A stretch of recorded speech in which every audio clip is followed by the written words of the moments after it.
So, what would you say would be like the common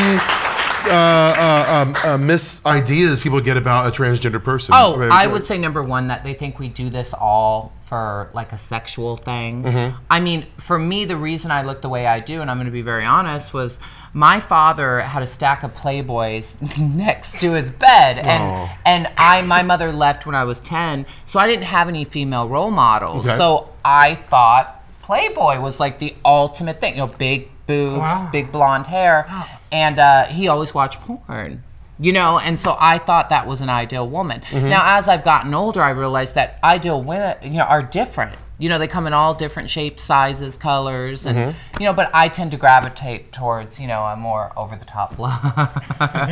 It works. I started at 17 years old in Des Moines, Iowa, and it was incredibly, incredibly difficult.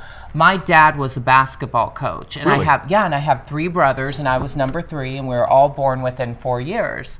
And I went to my dad at 16 and said, I want to be a woman. And he looked me in the eye and he said, you know what? You're going to be the ugliest woman, and nobody's ever going to want you or love you.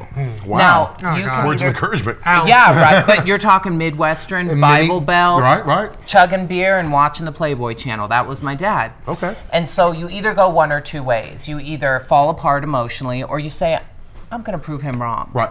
And light that fire. Yeah, and I moved out of the house, and now, you know, many years later, my dad has my calendar on his fridge. Well, there you go. So, you know, so never say never. Victory! Wow, does his friends have your calendar on his fridge? They do. Right? Well, you do an annual calendar, correct? I do. I've had 4 of them. But I just love photography and making iconic photos that inspire people. Yes. It's not just TNA. It's something that a woman can look at and go, oh my God, I really, like I actually was a Virgin Mary, if you can imagine. I had a little baby, and you know, I was dressed up as a Virgin Mary. It was acting. That sounds... Also the strength to go to be who you are, you know, I mean, the kind of strength it takes a person to do that is really admirable. Yeah, but to me, what was the alternative? Like, people do come up and they're like, oh my God, you're so strong. And I'm like, well, to me, it wasn't a choice. No. I'd either be in Iowa, and I would have been dead by now because I would have wanted to kill myself. I was not happy. Enjoyed the Iowa thing. As a, well, not a boy. I didn't like it. You know, it wasn't for me. Boring.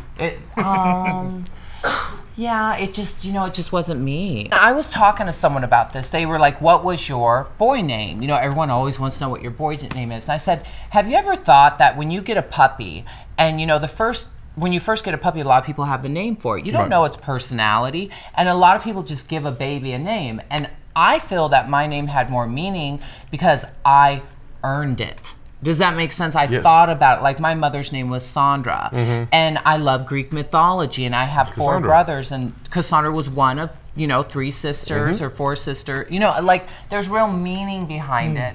And I just think that there's one thing about being transgender, at least for me, is I really know myself, because I've had to go through the fire to learn who I was to even get here. Right. You know?